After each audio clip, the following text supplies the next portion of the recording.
Yup, you read that right. My mom ran me over in her car. And I ain't talking about a Honda Civic or some lightweight like that. My mom ran me over in a Ford Explorer. You know, the large SUV that was famous for both flipping over and having blowouts at high speeds, killing or badly injuring the occupants. Yeah, I got run over by one of those. I guess since my parents didn't drive crazy enough for it to flip over, and they had replaced the terrible stock tires that could blow at any second, that car had to find some other way to try to take me out. So anyways, I was very young at the time this happened, and I had this blanket that I had since I was born, or so I was told, because I now know that the truth is that the original blanket had been lost long before, and I was on the third or fourth one at that point.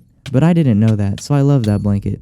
Now remember, I was pretty young when this happened, so I didn't exactly have the best decision-making skills. So what happened is, I dropped this blanket on our driveway, and I saw my mom driving right towards it, and I thought, oh no, I need to protect my blanket. So I ran in front of the car to grab my blanket and lay down on the ground, figuring the car would go over me and I would be safe between the wheels.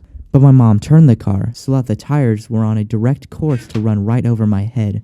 Now keep in mind, my mom couldn't see me because our driveway slants steeply upward before leveling off, and she was still in the slanted part so she couldn't see the ground in front of her. The front left tire of the car ran right over my hand and stopped mere millimeters from completely squishing my head. You see, my mom had felt the tire bump into something, and she slammed on the brakes as she realized that she didn't see me anywhere, so that bump could be me. She jumped out of the car and was horrified to see that her suspicion was correct. Miraculously, my hand, which had been completely run over, was perfectly fine, and my mom had stopped just before she ran over my head. I got up, moved around, and felt completely fine, although my parents insisted that they call an ambulance and have me taken to the hospital. So the ambulance arrived and rushed me to the hospital, where it was confirmed that I had sustained no injuries from the incident. And that's the end of the story. I hope you enjoyed it. If you did, please subscribe to my channel and like the video. It's free and it really helps me out. Thanks, and I'll see you in the next video.